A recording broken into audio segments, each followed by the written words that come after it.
नमस्कार, के न्यूज़ पर आपका स्वागत है। मैं हूं प्रियंका और आज हम ग्राउंड रिपोर्ट में बात करने वाले हैं मैनपुरी और उन्नाव के गांवों की, जहां पर लोगों के घरों से चिराग बुझे हैं।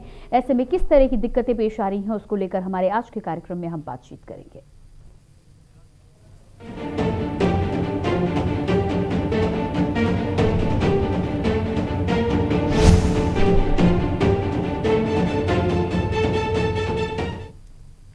कोरोना काल में बेसहारा परिवारों की लिस्ट बहुत लंबी हो चुकी है। ग्राउंड रिपोर्ट में आज हम तस्वीर उन्नाव और मैनपुरी की दिखाएंगे, जहां कैसे परिवार बेसहारा हो चुके हैं। कोरोना काल में जहां हर परिवार इस महामारी और समस्या से जूझ रहा है, कोई अस्पताल के लिए भटका तो कोई ऑक्सीजन के लिए, कोई बेड के लिए तड़प रहा है, तो कुछ परिवार ऐसे भी हैं जो बेसहारा हो गए हैं, जिनका कोई सहारा नहीं बचा है।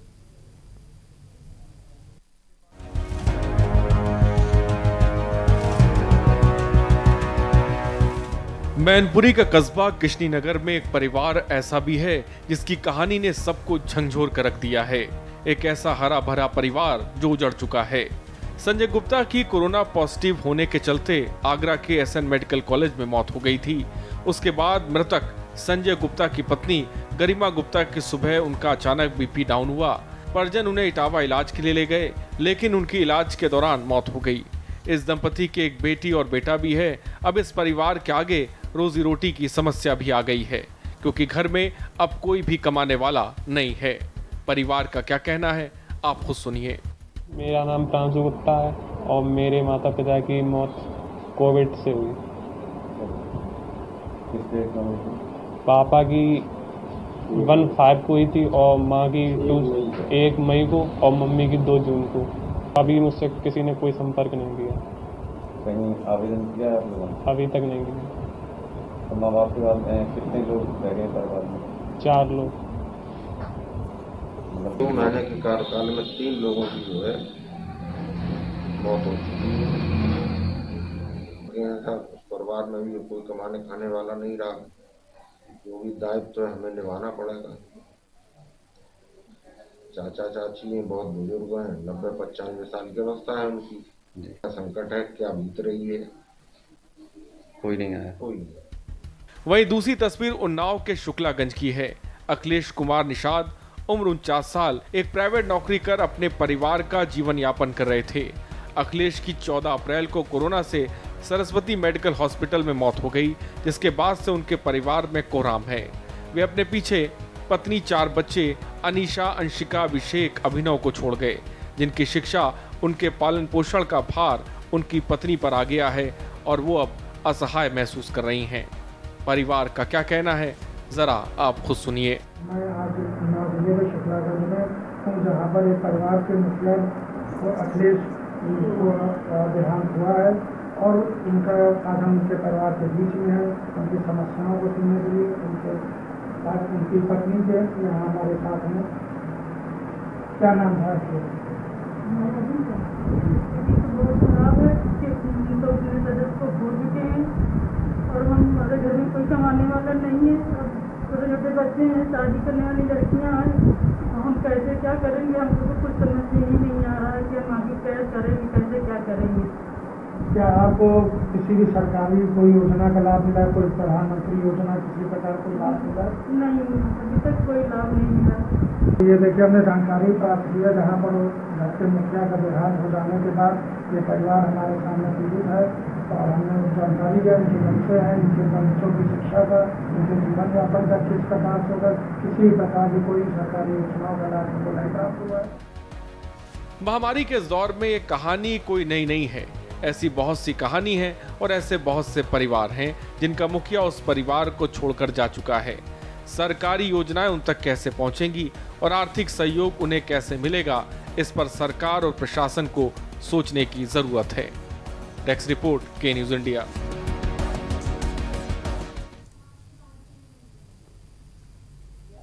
तो ग्राउंड रिपोर्ट में आज हम बात करने वाले हैं मैनपुरी के साथ ही साथ उन्नाव के उन परिवारों की, जहां पर परिवार के मुखिया तो अब परिवार के साथ नहीं हैं, लेकिन ये तमाम परिवार अब सरकार की ओर देख रहे हैं कि सरकार इनका किस तरह से सहारा बन सकती है, किस तरह से जो सरकारी योजनाएं हैं जिनको लेकर तमाम बड़े बड़े ऐलान किए गए हैं वो इन बेसहारा लोगों तक पहुंचेंगे और इनके जीवन की नैया जो अभी अधर में लटकी हुई है वो आगे बढ़ेगी। क्या कुछ जानकारी हो सकती है, इसके अलावा किस तरह से इनको मदद मिल सकती है, यही प्रयास लगातार हम अपने चैनल के माध्यम से भी कर रहे हैं। हमारे संवाददाता वहां पर पहुंचे, उनसे उनका हालचाल जाना और अपने चैनल के माध्यम से हम लगातार इस तरह के परिवारों को दिखाने का प्रयास कर रहे हैं ताकि उनकी ये खबर शासन प्रशासन तक पहुंच सके, सरकारों तक उनकी जानकारी पहुंच सके और जो मदद उन्हें अभी तक नहीं मिल पाई है वो मदद उन तक मुहैया कराई जाए। इसी को लेकर सुप्रीम कोर्ट का भी अब आदेश आया है। आदेश तमाम पूरे भारतवर्ष में तमाम राज्यों के लिए आया है कि राज्य अपने राज्य में होने वाली इस तरह की घटनाओं को लेकर एक लिस्ट बनाए, एक सूची जारी करें और ऐसे में जो भी बच्चे अनाथ हुए हैं, जिनके माता पिता या माता पिता में से कोई एक घर में कमाने वाला सदस्य अब नहीं मौजूद है, उन तमाम बच्चों के खान पान से लेकर कपड़े और साथ ही साथ उनकी पढ़ाई की व्यवस्थाओं पर भी सरकारों को यहाँ पर ध्यान देना चाहिए। सुप्रीम कोर्ट ने आज ही इसको लेकर आदेश और निर्देश जारी किया है। अब देखना ये होगा कि किस तरह से ये जो योजना है या सुप्रीम कोर्ट ने जो आदेश जारी किया है वो तमाम भारतवर्ष में लागू किया जाता है। शासन प्रशासन क्या कुछ काम करता है इसको लेकर तो उम्मीदें बहुत हैं, लेकिन आगे बढ़ेंगे और हमारे संवाददाता हमारे साथ लगातार बने हुए हैं। धरातल पर जो स्थिति है इन तमाम परिवारों की, क्या कुछ परेशानियां इनके सामने पेश आ रही हैं और कैसे दिक्कतें हो रही हैं, क्या मदद ये चाहते हैं सरकार से, इन तमाम बातों को लेकर हम बातचीत करेंगे। चंद्रजीत जी मैनपुरी से हमारे साथ जुड़े हुए हैं, साथ ही साथ अवनीश शुक्ला उन्नाव से हमारे साथ जुड़े हैं। चंद्रजीत, सबसे पहले आपके पास आऊंगी और मैनपुरी की जो घटना आपने हमारे दर्शकों को दिखाई है, जिस तरह का हादसा परिवार में हुआ है, परिवार के मुखिया नहीं है और अब परिवार की जिम्मेदारी उठाने वाला भी कोई नहीं है, क्या कुछ पूरी जानकारी है इस परिवार को लेकर? आपको बता दें कि जैसे कोरोना की महामारी में उन्होंने अपनों को छोड़ा, क्या साथ छूट गया है। किसी परिवार के ऐसे भी हैं जिनके माँ बाप में एक भी नहीं रहा है, बच्चे अनाथ हो गए हैं। इसी क्रम में किसनी नगर के क्षेत्र में एक वृद्ध दंपति हैं जो प्रेम बाबू हैं और इनकी पत्नी कमला देवी है, जिनकी उम्र 90 और 85 वर्ष है। अब इनके सामने रोने के अलावा कोई चारा नहीं रह गया है। इनके बेटे संजय गुप्ता की मौत कोरोना से हो गई, वहीं उनकी पत्नी जो पति के वियोग में बदहासी रहने लगी और 1 महीने के बाद उनकी भी मृत्यु हो गई। जी, जिनकी आप जानकारी दे रहे हैं संजय गुप्ता जी और दिवंगत जो उनकी पत्नी हैं, उनके बाद उनके पीछे उनके परिवार में कौन कौन बचा और साथ ही साथ उनके भरण पोषण की जो जिम्मेदारी है वो अब किसके कंधों पर आई है?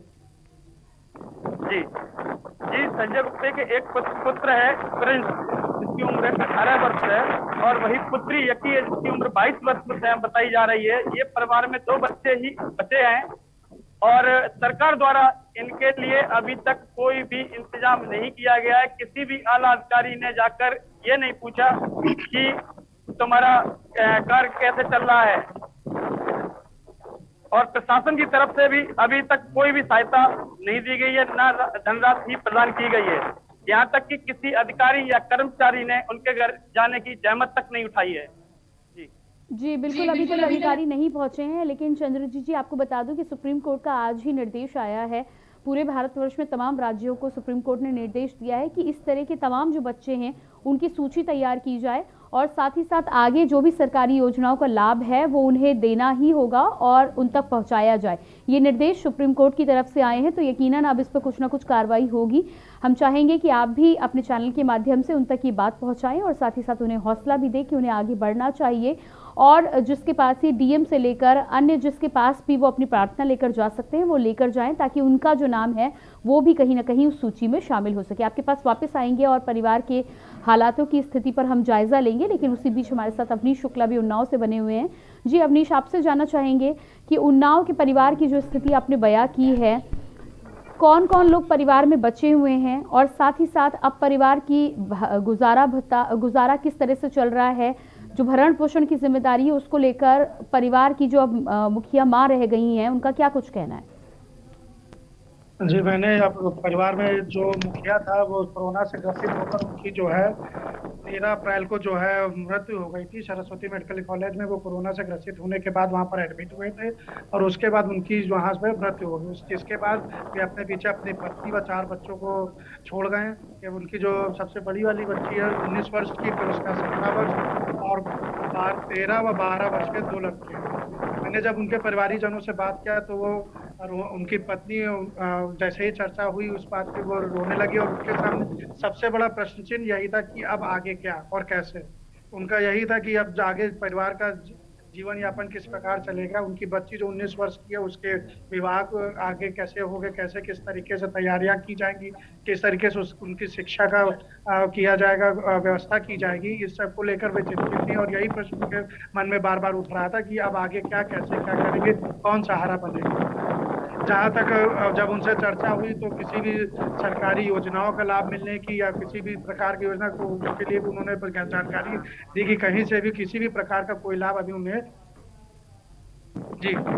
जी बिल्कुल। अवनीश, आपसे ये भी जानना चाहेंगे कि जिस तरह की आपने जानकारी दी है तो कोई अधिकारी अभी तक वहाँ नहीं पहुँचा है, ना लेखपाल से लेकर और कोई आला अफसर वहां पहुंचा हो और जानकारी ली हो। यदि इस तरह की जानकारी नहीं हुई है तो क्या वहां के जो जनप्रतिनिधि हैं वो इन लोगों की मदद कर रहे हैं ताकि इनकी जो समस्या है वो आगे शासन और प्रशासन तक पहुंच सके? जी, जहाँ तक आगे की बात है शासन प्रशासन तक बात पहुँचाने के लिए जब मैंने इनके परिवार से मिला, इसकी जानकारी आगे अधिकारियों को जब दी है तो उन्होंने उसको संज्ञान में लिया और उन्होंने आश्वासन दिया है कि जो भी मदद इस परिवार को की हो सकेगी योजनाओं के द्वारा या जो भी धनराशि दी जा सकेगी वो उस पर निश्चित रूप से उस पर अमल करेंगे और इनको मदद दिलाने का आश्वासन। जी बिल्कुल। तो उन्होंने आश्वासन दिया है। आश्वासन के साथ ही साथ क्या आपने जानने का प्रयास किया है कि अभी कितने दिन लगेंगे, क्योंकि मदद की शुरुआत होगी और उसके बाद एक लंबा प्रोसीजर होता है, एक लंबा समय लगता है तमाम सूची के साथ नामों को शामिल करने के साथ ही, और उसके बाद सरकारी योजनाएं मिलने में भी काफ़ी समय लग जाता है। तो कब से वो इसकी शुरुआत करेंगे ताकि परिवार को राहत की सांस मिल सके? इसके अलावा जिस तरह से सुप्रीम कोर्ट का आज आदेश आया है कि अब राज्यों को ब्यौरा देना होगा, जो भी बच्चे अनाथ हुए हैं उनके भरण पोषण के साथ ही खान पान, कपड़े से लेकर पढ़ाई तक की जिम्मेदारी को सरकारों को यहाँ पर उठाना होगा और जो भी योजनाएं सरकार की हैं वो उन तक पहुँचानी होगी। तो इसको लेकर भी क्या आपने वहाँ पर जानकारी देने का प्रयास किया है? क्या वहाँ पे जो लोग हैं उनको इस संबंध में कोई जानकारी है अभी तक? जी नहीं, यही तो सबसे बड़ी बात है कि योजनाएं जरूर हैं, सब चीजें हैं, जानकारियां मिल रही हैं, आती हैं, चली जाती, परंतु अगर हम वास्तव में बात करें तो यहाँ पर आम जन को कोई भी इस प्रकार की कोई भी जानकारी नहीं। यहाँ जानकारी का बिल्कुल अभाव है।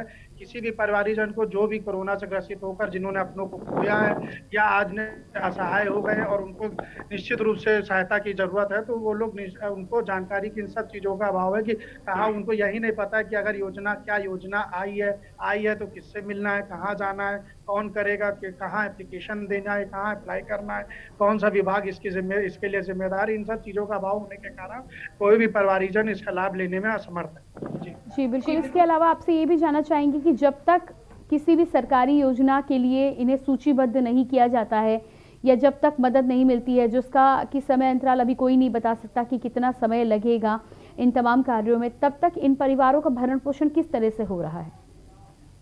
जी, ये बिल्कुल एक चिंता का विषय इन परिवार के लिए भी है। और अभी जब मैंने जिन परिवार वालों से बात किया था, जिनसे मिला था, तो वो अभी तो अपने भाई के जो नहीं रहे हैं उनके भाई के साथ अभी उनके भरण रह रहे हैं।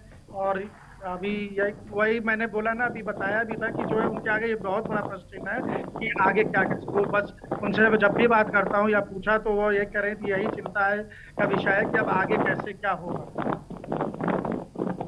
जी बिल्कुल, आपके पास वापस आएंगे। चंद्रजीत, मैनपुरी के जिस परिवार की आप बात कर रहे थे, वृद्ध माता पिता हैं, साथ ही साथ अब उनके ऊपर पोते और पोती की भी जिम्मेदारी यहाँ पर बनी हुई है। ये भी आपसे जानना चाहेंगे कि जो पोते पोती हैं अब उन्होंने क्या सोचा है आगे के लिए? जब तक सरकारी मदद उन तक नहीं पहुँचती है तब तक उनकी क्या योजना है आगे के लिए? क्योंकि एक तो उनके पास बुजुर्ग दादा दादी की जिम्मेदारी है, साथ ही अपनी भी जिम्मेदारी है, तो क्या परिवार आगे क्या कुछ करेगा? जी बिल्कुल, आपने सही कहा है। परिवार के ऊपर भारी संकट आन पड़ी है। वृद्ध माता पिता, वृद्ध बाबा दादी बचे हैं और इनके परिवार में देखने वाला कोई नहीं है। इनका इस समय बच्चों से जब बात की गई तो इनका बेटा जो है संजय गुप्ता जी का प्रिंस, उसने बताया कि हमारे चाचा हैं, वही हमको खाना वगैरह का मतलब खाना वगैरह दे रहे हैं और हमारा परिवार की देखरेख कर रहे हैं। लेकिन सरकार की तरफ से या प्रशासन की तरफ से कोई भी इनको मदद मुहैया नहीं कराई जा रही है। जी, इसके अलावा चंद्रजीत, वहां पर जो भी जनप्रतिनिधि हैं या जो लेखपाल या अधिकारी कह लें, कोई भी अधिकारी वहां पहुंचा नहीं है, क्या आपने उन तक इस घटना की जानकारी देने का प्रयास किया है? कुछ बातचीत हुई है? इस बारे में ज्यादा तो परिवारजन कुछ नहीं बता सके, लेकिन उनका यही कहना है कि हमारे घर में अभी तक कोई भी सरकारी कर्मचारी या तहसील स्तर से, जो मतलब किसनी में तहसील आती है, तहसील स्तर से भी कोई अधिकारी कर्मचारी उनके घर पे हाल चाल तक पूछने नहीं आया है। ऐसे में यही कहा जाएगा कि प्रशासन या अधिकारी बहुत लापरवाही कर रहे हैं परिवार के प्रति। जी, अधिकारियों की लापरवाही तो यहाँ पर साफ नजर आ रही है। मैनपुरी के आसपास यदि जनप्रतिनिधियों की बात कर ले, चाहे पार्षद हो, प्रधान हो या विधायक, वहाँ आसपास जो भी हो, अपने इलाके के तमाम लोगों के बारे में यहाँ पर सरकारों से भी निर्देश है कि CSC PSC के साथ ही साथ इन जनप्रतिनिधियों को जब जनता चुनती है तो कहीं ना कहीं इनकी भी जिम्मेदारी यहाँ पर बैठती है कि यदि कोई परिवार ऐसा है जिनको सुविधाओं का लाभ नहीं मिल पा रहा है तो एक पूल की तरह वहाँ पर काम करें और उन्हें जानकारी देने का प्रयास करें कि किस तरह से इन तमाम योजनाओं का लाभ उन्हें मिल पा रहा है। तो क्या कोई जनप्रतिनिधि इस परिवार से मिलने अभी तक आया है? जी बिल्कुल, जनप्रतिनिधि या यहाँ का जो मतलब नगर पालिका जो परिषद है, यहाँ के भी किसी व्यक्ति ने परिवार से जाकर मिलने की इच्छा तक नहीं जाहिर की है। ऐसे में ये परिवार कैसे मुसीबतें झेल रहा है, ये उनका परिवार ही जानता है। जी बिल्कुल, आपसे ये भी जानकारी चाहेंगे कि परिवार के मुखिया की जो आप बात कर रहे हैं, जिनकी मृत्यु हुई है, जिनका नाम आप संजय गुप्ता बताया जा रहा है, कितने दिनों पहले इनकी मृत्यु हुई है? कितना समय बीत चुका है मृत्यु हुए? जी, संजय गुप्ता जी की 1 मई को मौत हुई थी और कोरोना से हुई थी। इसके बाद इनकी पत्नी जो पति की मौत के बाद सदमे में बदहाल सी रहने लगी, तो 2 जून को इनकी भी जिला अस्पताल में इलाज के दौरान मौत हो गई। जी बिल्कुल, और यहाँ पर परिवार के जिस मुखिया की हम बातचीत कर रहे हैं, काम उनका क्या कुछ काम था और किस तरह से परिवार की जिम्मेदारी वो पहले चलाया करते थे? जी, परिवार द्वारा बताया गया कि जो संजय गुप्ता जी हैं वो थे जो मतलब उनका दुकानदार, मतलब एक दुकान उनके पास थी, उसी पे वो काम करते थे, उसी से अपने परिवार का भरण पोषण करते थे। जी बिल्कुल, आपके पास वापस लौट कर आएंगे। अवनीश, उन्नाव की यदि हम इसी तरह से बात कर ले, जिस तरह से मैनपुरी के परिवार की हमने बात की है, पति पत्नी दोनों लोगों का देहांत हुआ है, एक का कोरोना के चलते हुआ है, दूसरे का सदमे के चलते हुआ है। तो कई पीड़ित परिवार ऐसे हैं जो कोरोना के इस महामारी के दौर में जिनके परिवारों से लोग गए हैं और कुछ इस दुख को झेल नहीं पाए, जिसकी वजह से भी इस दुनिया को अलविदा उन्होंने कहा है। जिस तरह का हादसा यहाँ मैनपुरी में देखने को मिला है, साथ ही साथ उन्नाव में भी आपने जिस परिवार से हमारे दर्शकों को रूबरू कराया है, उस परिवार के सामने भी जिम्मेदारी बहुत बड़ी है।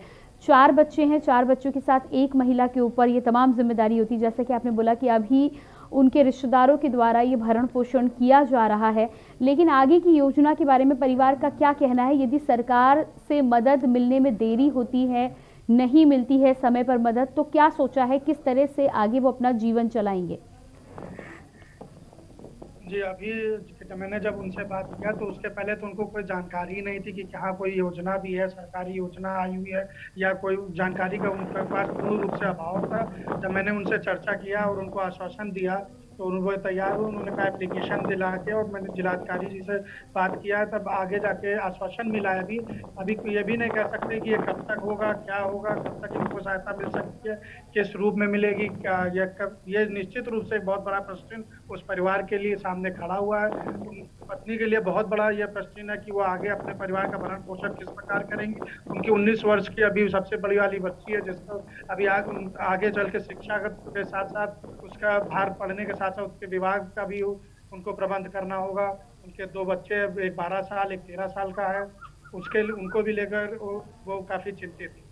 निश्चित रूप से एक बहुत बड़ा प्रश्न है, और वो कुछ भी कह पाने में, कुछ भी बता पाने में असमर्थ थी। वो बस यही कह रही थी कि किस प्रकार अब आगे चले, उनका गृहस्थी आगे बढ़ेगी, ये वो कुछ भी बता पाने में असमर्थ है। जी बिल्कुल, तो जिस तरह से आपने जानकारी दी है कि आपने परिवार को भी जानकारी दी है, साथ ही साथ जिलाधिकारी से भी बातचीत करने की कोशिश की है, आश्वासन के तौर पर आपसे क्या कुछ कहा गया है?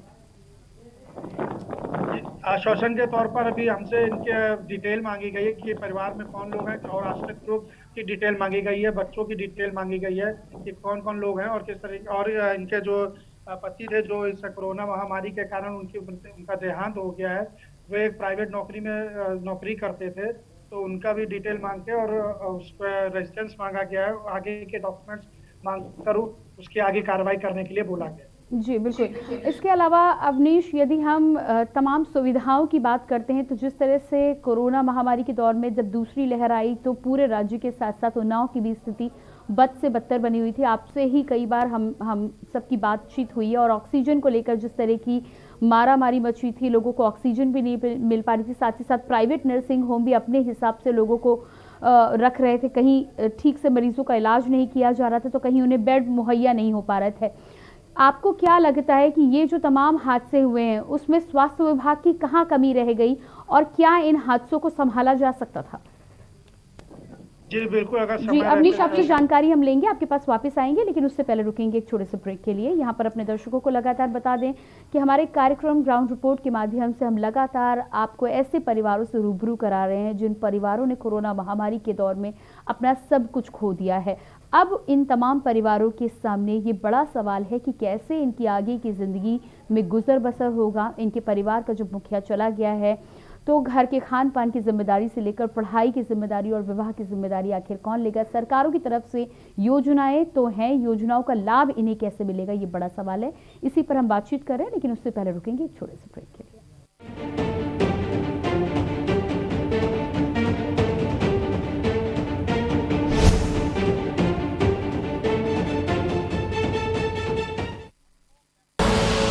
आप देख रहे हैं के न्यूज, खबरों का सारथी। कोरोना काल में हर जरूरत या समस्या के समाधान के लिए सभी दिल्ली वासी बस याद रखें एक नंबर 1031। 1031 पर आपको कोविड से जुड़ी सारी जानकारी दी जाएगी। किसी भी अन्य सहायता के लिए स्क्रीन पर दिए हुए नंबरों पर भी संपर्क कर सकते हैं। 1031 को सेव कीजिए और अपने नजदीकी रिश्तेदारों और दोस्तों को भी भेजिए। याद रहे दिल्ली 1031, दिल्ली की अपनी कोरोना हेल्पलाइन। दिल्ली सरकार हमेशा आपके साथ है। पर ये दिल है कि चख रहा है उन्हीं अल्फाजों का दूर कितना भी जाओ, इस जुबान से दूर ना जा पाओगे।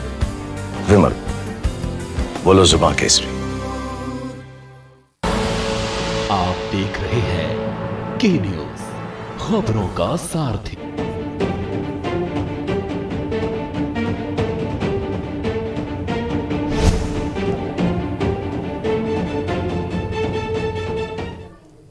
ब्रेक के बाद एक बार फिर आप सभी दर्शकों को स्वागत है ग्राउंड रिपोर्ट में। ग्राउंड रिपोर्ट में आज हम मैनपुरी और उन्नाव के परिवारों को लेकर बातचीत कर रहे हैं। हमारे संवाददाता लगातार मैनपुरी और उन्नाव से हमारे साथ जुड़े हुए हैं। चंद्रजीत, आपके पास आएंगे, और जिस तरह अवनीश का कहना है कि उन्होंने एप्लीकेशन को लेकर परिवार वालों को जानकारी भी दी है, साथ ही साथ इस बात का आश्वासन भी जिलाधिकारी के माध्यम से अब मिला है कि इनको चिन्हित किया जाएगा, साथ ही साथ जो योजनाएं सरकार की तरफ से कोरोना महामारी के दौरान लोगों को प्रदान की जा रही हैं उनका लाभ इन परिवारों को दिया जाएगा, इसके लिए शुरुआत की जाएगी। आपसे भी ये जानकारी चाहेंगे कि इन परिवार वालों को आप ये जाएं और ये बताएं कि इस तरह की योजनाएं हैं और उसके लिए जनप्रतिनिधि हो या अधिकारी हो उन तक किस तरह से प्रार्थना पत्र पहुंचाया जा सकता है, उसकी जानकारी परिवारों को दी जाए। इसके लिए आगे क्या अभी तक कोई प्रयास किया गया है आपके द्वारा या परिवार के द्वारा? मेरी परिजनों से बात हुई है, जैसा कि इनके बेटे प्रिंस से और इनके चाचा जी से, जो नरेंद्र गुप्ता जी से बात की गई थी, तो इनको जानकारी ही नहीं थी कि धनराशि किस तरह से ली जाएगी या किस तरह से सहायता सुविधा सरकार द्वारा की जाती है। इनको मेरे द्वारा बताया गया कि न्यूज के माध्यम से बताया गया कि आपको एक फॉर्म अप्लाई करना होगा और इसके तहत आपको सरकार द्वारा, लेकिन सरकार द्वारा अभी कोई सूची ऐसी नहीं बनाई गई है जिसमें इनका अभी तक नाम जुड़ा हुआ हो। जी बिल्कुल चंद्रजीत जी, इस जानकारी के लिए आपका बहुत बहुत शुक्रिया। अवनीश जी, आपका भी बहुत बहुत शुक्रिया। और लगातार ग्राउंड रिपोर्ट में आज बातचीत कर रहे थे उन्नाव और मैनपुरी की, और इसी के साथ